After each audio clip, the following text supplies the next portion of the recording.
کے بارے میں نہ بتاؤں جو فضیلت کے اعتبار سے اگر دیکھا جائے وہ نماز سے بھی افضل ہے، روزے سے بھی افضل ہے، زکوٰۃ سے بھی افضل ہے۔ صحابہ کرام نے عرض کی کہ یا رسول اللہ ضرور بتائیے گا، تو پیارے پیغمبر جناب محمد رسول اللہ صلی اللہ علیہ وسلم نے فرمایا کہ ایک دوسرے کے حقوق کا خیال رکھو، ایک دوسرے کی حق تلفی نہ کرو، کسی کے حق پہ ڈاکہ ڈالنے کی کوشش نہ کرو، اس لیے کہ کل قیامت کا دن کئی لوگ ایسے آئیں گے جن کے پاس نمازیں بھی ہوں گی، جن کے پاس روزے بھی ہوں گے، جن کے پاس حج بھی ہوں گے، جن کے پاس زکوٰۃ بھی ہوں گے، سارے نیک اعمال ہوں گے، لیکن وہ لوگوں کے حقوق پہ غاصب بن کے بیٹھے ہوئے ہوں گے، اس لیے ان کے یہ سارے اعمال ضائع ہو جائیں گے، ان کے یہ سارے اعمال کیا ہو جائیں گے؟ ضائع ہو جائیں گے۔ تو اس لیے سب سے زیادہ انسان کو جس چیز کا خیال رکھنا چاہیے وہ حقوق العباد کا خیال رکھنا چاہیے۔ کس کا خیال رکھنا چاہیے؟ حقوق العباد کا خیال رکھنا چاہیے۔ اور حقوق العباد کے اندر میں پہلے بھی کئی مرتبہ عرض کر چکا ہوں کہ ہم نے اپنی اصطلاحیں بنائی ہوئی ہیں، ہم نے اپنی ایک شریعت بنائی ہوئی ہے، ہم نے اپنی مرضی کا ایک دین بنایا ہوا ہے۔ ہم کہتے ہیں جی حقوق اللہ کے اندر کیا چیز داخل ہے؟ کہا جاتا ہے جی حقوق اللہ کے اندر یہ داخل ہے کہ کسی کی زمین پہ ناجائز قبضہ نہ کیا جائے۔ حقوق اللہ کے اندر یہ داخل ہے کہ جی کسی کا مال ہڑپ نہ کیا جائے۔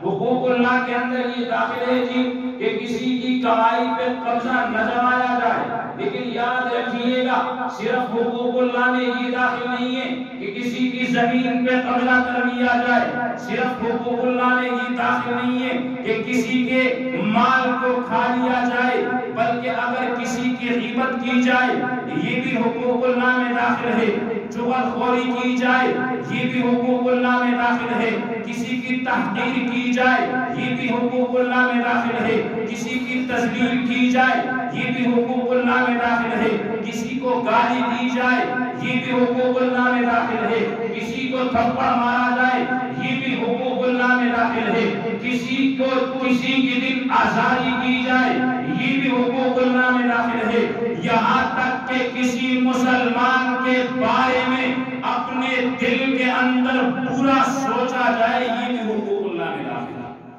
یہ بھی کس میں داخل ہے؟ حقوق اللہ میں داخل ہے۔ آئیے آپ کو لے چلتا ہوں آمنہ کے لال، حضرت عبداللہ کے لال پہ، حضرت آمنہ کے لال، حضرت عبداللہ کے لخت جگر، پیارے پیغمبر جناب محمد رسول اللہ کے در پہ، پیارے پیغمبر جناب محمد رسول اللہ صلی اللہ علیہ وسلم نے حقوق اللہ کا اتنا خیال رکھا کہ مرض الوفات، جس بیماری کے اندر آپ کی وفات ہو گئی تھی ان دنوں کے اندر آپ بیمار ہیں لیکن مسجد میں تشریف لائے۔ یہ تشریف لانے والا کون ہے؟ جسے اللہ نے امام الانبیاء بنایا ہے۔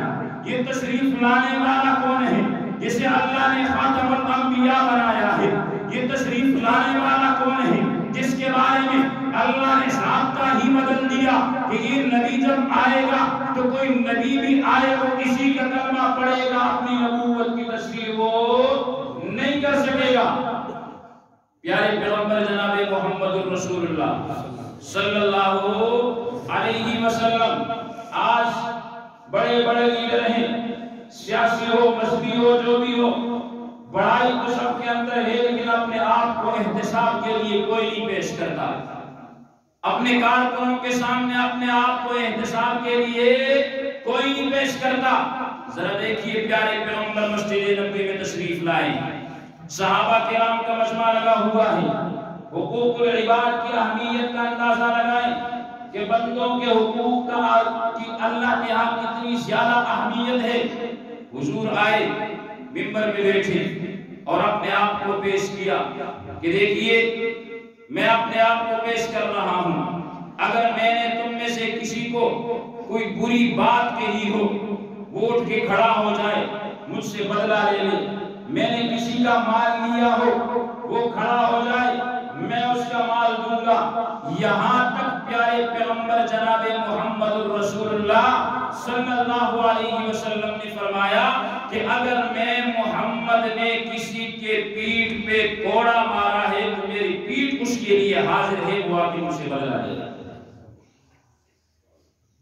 کیوں؟ حضور نے کیوں فرمایا؟ یہ امت کو سبق دیا ہے کہ اللہ اپنے حقوق تو معاف کر سکتا ہے لیکن مخلوق کے حقوق اللہ معاف نہیں کر سکتا۔ اس لیے دنیا سے انسان اس حالت میں جائے کہ اس کے ذمے کسی بندے کا حق نہ ہو، اس کے ذمے کسی بندے کا حق نہ ہو۔ اگر کسی بندے کا حق لے کے چلا گیا تو میرے بھائی یہاں دنیا میں کوئی چھوڑتا ہو، تو اگر کسی کا 100 روپیہ دینا ہو نا یہاں دنیا میں کوئی چھوڑتا ہے؟ وہ کہتا نہیں بھائی میرے پیسے دے۔ جب دنیا میں کوئی نہیں چھوڑتا تو آپ اندازہ لگائیں کہ حشر کے میدان میں پھر کون چھوڑے گا؟ وہ جہاں پیسوں کی ویلیو نہیں ہوگی، جہاں پیسے نہیں ملیں گے، وہاں پھر کیا کریں گے؟ وہاں ہم کیا کریں گے اگر ہم لوگوں کے حقوق لے کر ساتھ چلیں گے؟ تو اس لیے کوشش کریں کہ دنیا کی زندگی میں مسکراہٹیں بانٹے لوگوں کو تکلیفیں نہ پہنچائیں، لوگوں کو دکھ درد نہ پہنچائیں، کسی کی غیبت نہ کریں، کسی پہ تان نہ کریں، کسی کو حقیر نہ سمجھیں۔ یہ ساری باتیں ایسی ہیں جو حقوق العباد کے اندر آ جاتی ہیں، جن کا تعلق حقوق العباد سے ہے۔ میں یہ بات اس لیے کر رہا ہوں کہ پیارے پیغمبر جناب محمد الرسول اللہ صلی اللہ تھوڑا اونچا پیارے پیغمبر جناب محمد الرسول اللہ صلی اللہ علیہ وسلم مسجد نبوی میں تشریف لائے۔ آپ نے صحابہ کرام سے پوچھا کہ تمہیں پتہ ہے مفلس کون ہے، غریب کون ہے، نادار کون ہے؟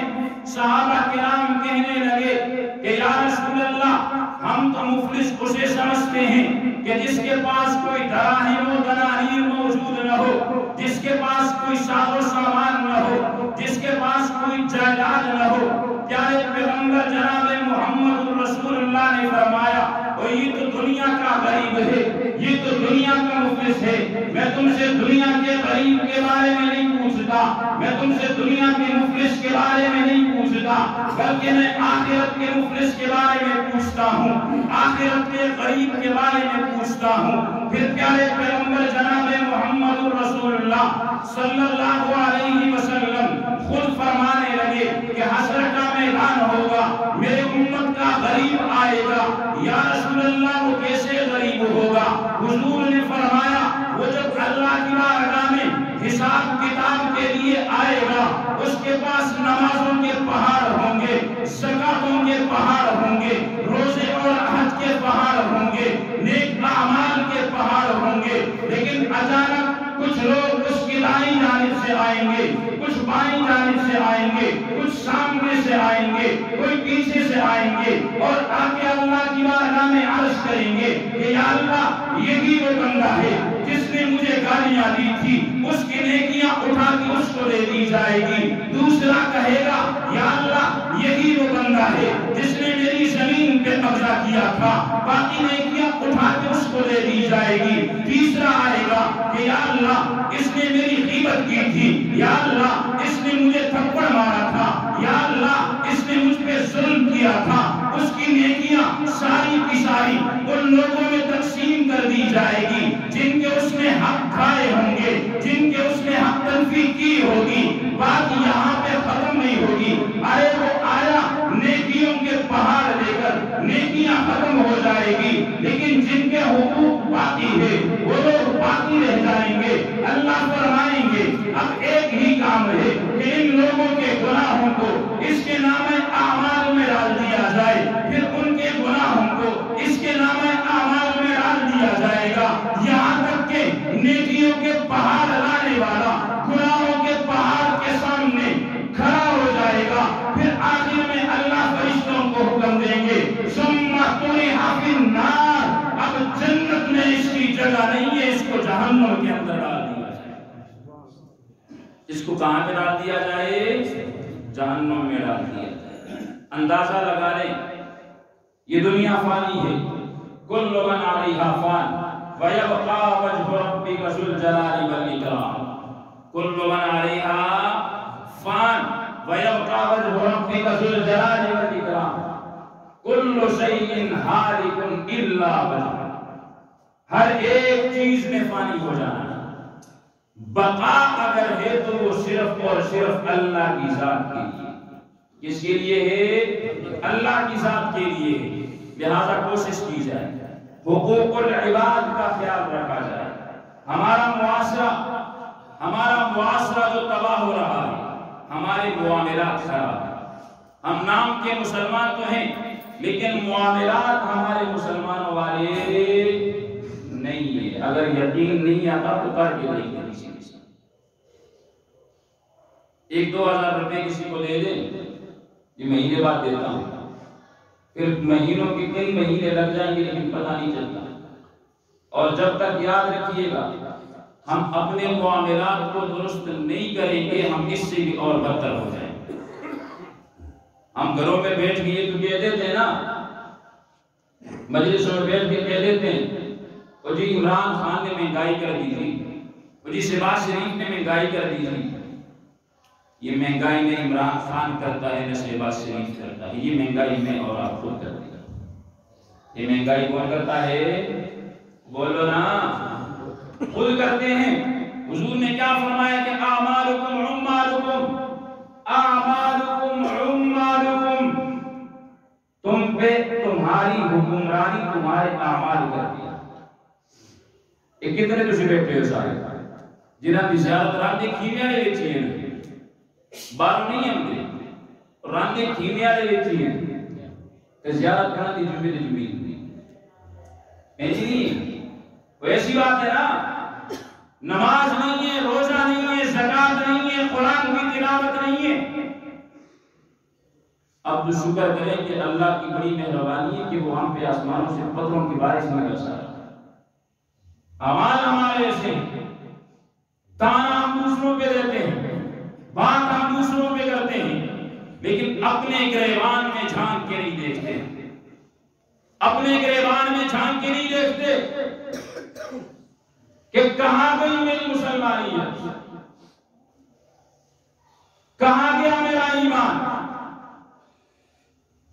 اور پھر یہ امید لگائے بیٹھے، اکثر ایک بات کہا کرتا ہوں نا کہ جو ایمان ہمیں گھر سے مسجد تک نہیں لا سکتا، کیونکہ اس پہ سوچنا تنہائی میں بیٹھ کے، تنہائی میں بیٹھ کے سوچنا کہ جو ایمان ہمیں گھر سے مسجد تک نہیں لا سکتا، جو ایمان ہمیں یاروں کی مجلس کو چھوڑ کے اللہ کے ذکر کی مجلس میں نہیں لا سکتا، وہ ایمان کل ہمیں جنت میں کیسے لے کے جائے گا؟ وہ ایمان کل ہمیں جنت میں کیسے لے کے جائے گا؟ اب وقت ہے، ٹائم ہے، خدا کے لیے سمجھ جائیے گا، وگرنہ کتنے ایسے لوگ ہیں جو انہی باتوں میں چلے گئے کہ جی کل سے نماز شروع کریں گے، کل پھر لوگ ان کی نماز پڑھتے ہیں، وہ خود نماز نہیں پڑھتے۔ بہرحال بات موضوع سے دوسری طرف چلی گئی کہ حقوق العباد کا جو معاملہ ہے، کوشش کریں اپنے ذمے کسی مسلمان کا حق نہ چھوڑیں، اپنے ذمے کسی مسلمان کا حق نہ چھوڑیں۔ اگر کسی کا حق آپ کے ذمے ہے اس کو دے دیں۔ حضور علیہ السلام حقوق العباد کے حوالے سے آپ صلی اللہ علیہ وسلم اتنا احتیاط فرماتے کہ جب بھی کوئی جو ہے نا مسلمان وفات پا جاتا، کوئی صحابی یا صحابیہ، تو جب اس کا جنازہ آتا تو سارے لوگ جب آتے تو پیارے پیغمبر صلی اللہ علیہ وسلم کیا پوچھتے کہ اس بندے کے ذمے کسی کا کوئی حق ہے یا نہیں؟ سنیے گا، اس بندے کے ذمے کسی کا کوئی حق ہے یا نہیں ہے؟ اگر کہا جاتا کہ جی یہ قرضدار ہے، اس نے کسی کے پیسے لے لیں یا کوئی اور معاملہ اس کا حقوق العباد کے متعلق ہے، تو پیارے پیغمبر جناب محمد رسول اللہ فرماتے ہیں کہ تم اپنے بھائی کا جنازہ پڑھ لو، میں اس کا جنازہ نہیں پڑھوں۔ جس کے ذمے کسی بندے کا حق ہے، حضور کیا فرماتے ہیں کہ ایسے بندے کا جنازہ میں محمد رسول اللہ نہیں پڑھوں۔ کوئی صحابہ تھے وہ میرے اور آپ جیسے نہیں تھے، ہم ہوتے ٹھیک ہے یارا کوئی نہیں، خیر آپ ہی پڑھ لیں گے۔ صحابہ کے اندر اپنے بھائیوں کے لیے اخوت کا جذبہ تھا، ایثار اور محبت کا جذبہ تھا۔ جب حضور یہ فرماتے کہ اس کے ذمے دوسرے مسلمانوں کے حقوق ہے لہذا میں جنازہ نہیں پڑھاؤں گا، ایک صحابی کھڑا ہو جاتا کہ یا رسول اللہ جو حق اس نے ادا کرنا ہے، جو پیسے اس نے دینے ہیں، میں اعلان کرتا ہوں کہ وہ میں دے دوں گا، آپ اس کا جنازہ پڑھائیے، آپ اس کا جنازہ پڑھائیے۔ تو آپ اندازہ لگائیں کہ کتنا سنگین معاملہ ہے جس کی ہمیں سوچ نہیں۔ تو اس لیے حقوق العباد کا خاص خیال رکھا جائے۔ اگر کسی کا 1 روپیہ بھی آپ کے ذمہ ہے، خدا کے لیے مرنے سے پہلے اس کو لوٹا دیں۔ یہ قبر حشر میں بڑا بھاری پڑے گا، یہ 1 روپیہ آخرت کے اندر اس 1 جو روپیہ ہے اس کا وزن بہت بھاری ہو جائے گا، وہاں اس کو سنبھالنا مشکل ہو جائے گا۔ تو اس لیے کسی کا حق اپنے ذمہ نہ رکھیں۔ اب حقوق العباد اس کو اگر دیکھا جائے، عباد یہ عبد کی جمع ہے اور اس کے اندر کئی بندے آتے ہیں، اس کے اندر کئی بندے آتے ہیں، تو سب پہ دوبارہ بات نہیں ہو سکتی۔ پھر آپ بھی ماشاءاللہ علماء کرام ہیں، بعض حقوق کا آپ کو بھی پتہ ہے، اور بیوی کے حقوق کا پتہ ہے نا، بول کو جہاں کی شادی ہے وہ بول کو تو سماڑیاں کے حقوق کا پتہ ہے۔ خاوند کے حقوق جو بیوی کی ذمہ ہے اس کا بھی پتہ ہے، بول لو نا یار، پتہ ہے کہ نہیں پتہ؟ چلو جنہاں پتہ ہے وہ جنہاں نہیں پتہ انہاں سمجھا سکتے ہیں، کیونکہ بعض آواز آ رہی ہیں پتہ ہے تو بعض کو نہیں ہے، بعض میں پتہ ہے آپس میں مذاکرہ کر رہے ہیں۔ بہرحال سب سے پہلے حقوق العباد کے اندر درجہ آتا ہے کس کا؟ ماں باپ۔ کس کا آتا ہے؟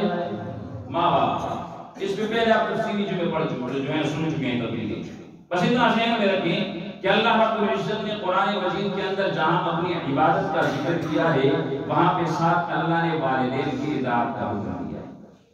ماں کے قدموں کے نیچے اللہ نے جنت رکھی ہے اور باپ کی رضا کو اللہ نے اپنی رضا کے ساتھ رکھا کہ جس نے باپ کو راضی رکھا اس نے اللہ کو راضی رکھا، جس نے باپ کو ناراض کیا اس نے اللہ کو ناراض کیا۔ یوں سمجھیں کہ اگر آپ جنت میں جانا چاہتے ہیں تو آپ کو ماں کی خدمت کرنا پڑے گی۔ اگر آپ یہ چاہتے ہیں کہ اللہ کی ذات آپ سے راضی ہو جائے تو آپ کو اپنے باپ اپنے والد کو راضی کرنا پڑے گا۔ اللہ نے اپنی رضا کو باپ کی رضا کے سامنے رکھ دیا۔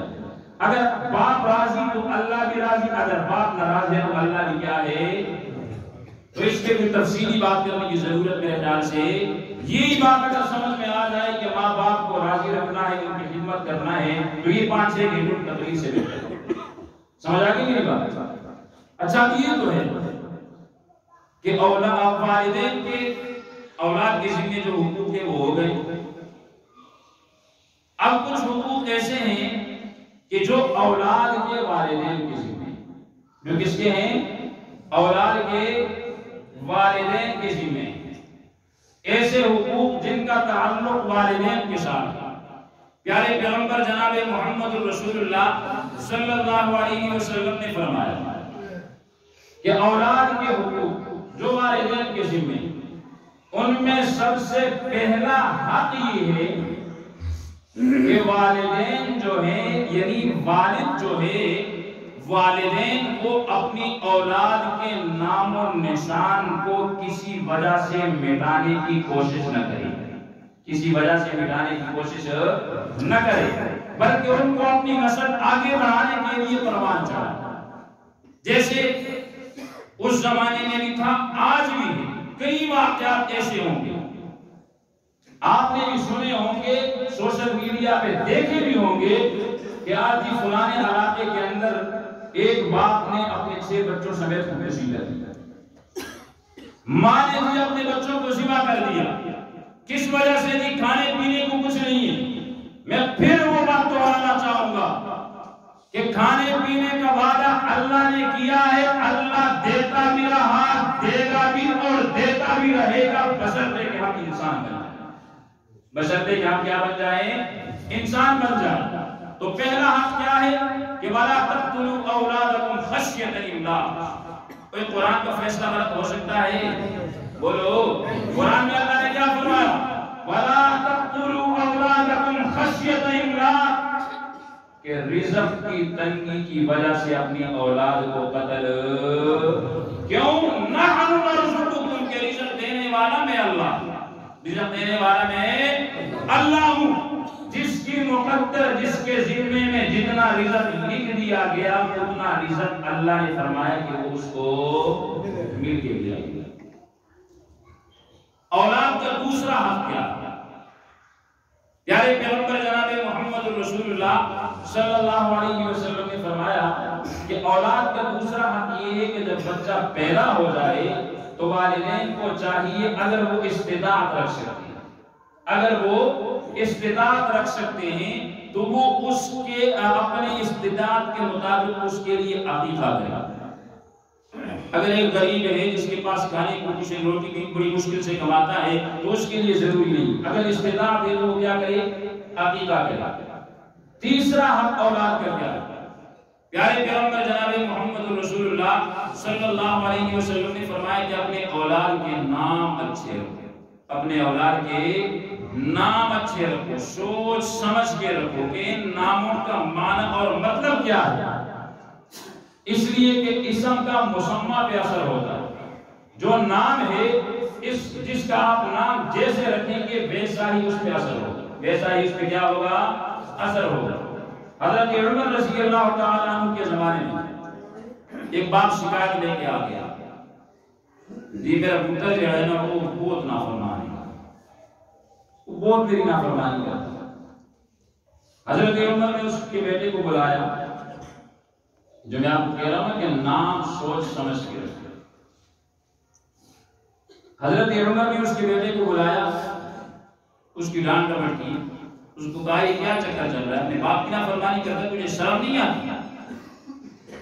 تو وہ کہنے لگا حضرت عمر سے کہ صرف باپ کے بیٹے پہ حق ہے یا بیٹے کے باپ پہ کچھ حق ہے؟ حضرت عمر رضی اللہ تعالیٰ عنہ نے کہا جی بالکل، والدین پر، اولاد کے والدین پر بھی حقوق ہے۔ پھر حضرت عمر رضی اللہ تعالیٰ عنہ سے اس نے کہا کہ کیا حقوق ہے اولاد کا؟ حضرت عمر نے کہا کہ سب سے پہلا حق یہ ہے کہ اپنی اولاد کی ماں بنانے کے لیے کسی اچھی پاکیزہ عورت کا انتخاب کرے، کسی اچھی پاکیزہ عورت کا انتخاب کرے۔ وہ نوجوان کہنے لگا حضرت عمر سے کہ میری جو ماں ہے وہ گھٹیا قسم کی زر خرید لونڈی۔ دوسرے نمبر پہ حضرت عمر نے کہا کہ اپنی اولاد کا اچھا نام رکھے، اس لیے کہ باپ اپنی اولاد کو سب سے پہلا جس چیز کا تحفہ دیتا ہے وہ نام کا تحفہ ہے۔ تو وہ نوجوان کہنے لگا حضرت عمر سے کہ میرے باپ نے میرا نام رکھا ہے بدشکل بدصورت، یہ مجھے بدشکل کہتا ہے، بدصورت کہتا ہے۔ حضرت عمر غصے میں آیا اور اس باپ کو ڈانٹا کہ تو کہتا ہے یہ میری نافرمانی کرتا ہے، یہ میری حق تلفی کرتا ہے، جبکہ پہلے تو نے خود اس کی حق تلفی کی۔ تو دوسرا حق کیا ہے کہ اپنے بیٹے کا اچھا نام رکھا جائے، ایسا نام کہ جس کا معنی اور مطلب جو ہے وہ سامنے ہو۔ تیسرے نمبر پہ پیارے پیغمبر جناب محمد رسول اللہ صلی اللہ علیہ وسلم نے فرمایا کہ اکرموا اولادکم واحسنوا آدابہم، کہ اپنی اولاد کی ہر اعتبار سے، جسمانی، روحانی، دنیاوی، اخروی، ہر اعتبار سے ان کی تربیت کرنا یہ ماں باپ کی ذمہ داری ہے۔ اگر تربیت نہیں کریں گے تو یہی اولاد جب سامنے آئے گی تو پھر اس وقت آپ پچھتائیں گے، لیکن پچھتانے کی ضرورت نہیں ہوگی۔ چوتھا اور پانچواں حق کیا؟ پیارے پیغمبر جناب محمد رسول اللہ صلی اللہ علیہ وسلم نے فرمایا کہ من ولد لہ ولدن، کہ وہ شخص جس کے ہاں بچہ پیدا ہو گیا، فلیحسن اسمہ، چاہیے کہ وہ اس کا اچھا نام رکھے، وَأَدَّبَهُ، اور اس کو ادب سکھلائے، فَإِذَا بَلَغَ فَلْيُزَوِّجْهُ، توجہ سے سنیے گا، فَإِذَا بَلَغَ فَلْيُزَوِّجْهُ، یہ ان لوگوں کے لیے یہ حدیث ہے کہ جو اولاد کو 20-25 سال تک پڑھاتے رہے، پھر رزق کی تلاش میں لگ گئے، جی نوکریاں نہیں ملتی، شادی کریں گے، رزق کہاں سے آئے گا، مال کہاں سے آئے گا، یہ کمائے گا کیسے؟ یہ بات یاد رکھیے گا، جس نے پیدا کیا روزی دینے والا بھی وہی ہے، اگر اس پہ یقین اور بھروسہ ہو۔ اس لیے پیارے پیغمبر نے فرمایا کہ تیسرا حق اولاد کا یہ ہے، فَإِذَا بَلَغَ فَلْيُزَوِّجْهُ، جب اولاد بالغ ہو جائے، چاہے وہ بیٹا ہے یا بیٹی ہے، ماں باپ کو چاہیے اس کے کفو مناسب کا رشتہ دیکھ کر اس کا نکاح کر لیا جائے، اس کی شادی کر لی جائے۔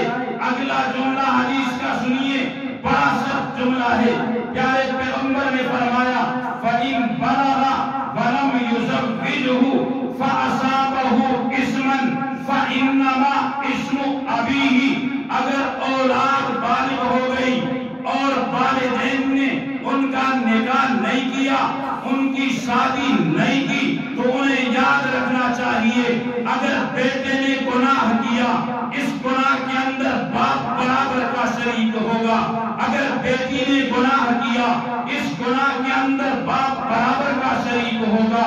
اس لیے کہ جو اللہ نے شریعت بنائی، جس چیز کا اسے حکم دیا، اس نے شریعت کا مذاق اڑایا، یہ اپنی منچاہت خواہشات پہ چلتا رہا، لیکن اس نے محمد رسول اللہ کے فرامین کو نہیں دیکھا، اس نے محمد رسول اللہ کے فرامین کو نہیں دیکھا۔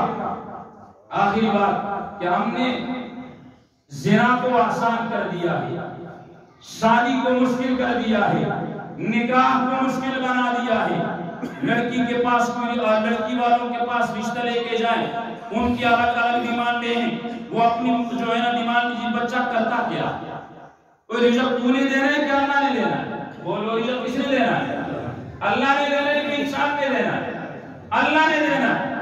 اور دوسری، ہماری لڑکیاں، نوجوان لڑکیاں بوڑھی ہو جاتی ہے، جہیز کا انتظار کرتی ہے، یہ کیسی ذلت ہے، ڈوب مرنا چاہیے اس معاشرے کے نوجوانوں کو جو ایک لڑکی کے گھر جا کے ڈیمانڈ کرتے ہیں کہ جی ہمیں تو جی جہیز کے اندر موٹر سائیکل چاہیے جی، ہمیں تو گاڑی چاہیے جی۔ یہ تب پتہ چلتا ہے کہ جب اس کے گھر کوئی رشتہ لے کے آیا اور اس لیے ڈیمانڈ۔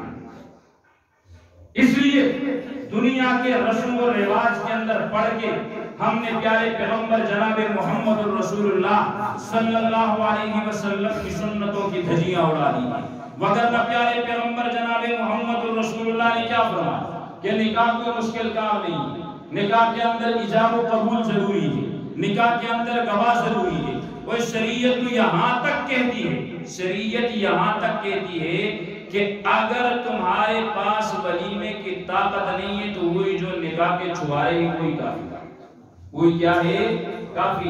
ہم جی ولیمہ کریں گے، رسم و رواج ہے نا، ولیمہ کریں گے، اب ولیمے کے لیے کرنا کیا پڑتا ہے؟ لاکھ ادھر سے لیا، 2 ادھر سے لیا، 3 ادھر سے لیا، یہ بیٹا بیٹی کی شادی کرتے ہیں اور جناب 15-20 لاکھ قرض کے اندر نیچے دب جاتی ہے۔ جب شریعت سے ہٹ کے چلیں گے ذلیل ہوں گے، عزت نہیں پا سکتے۔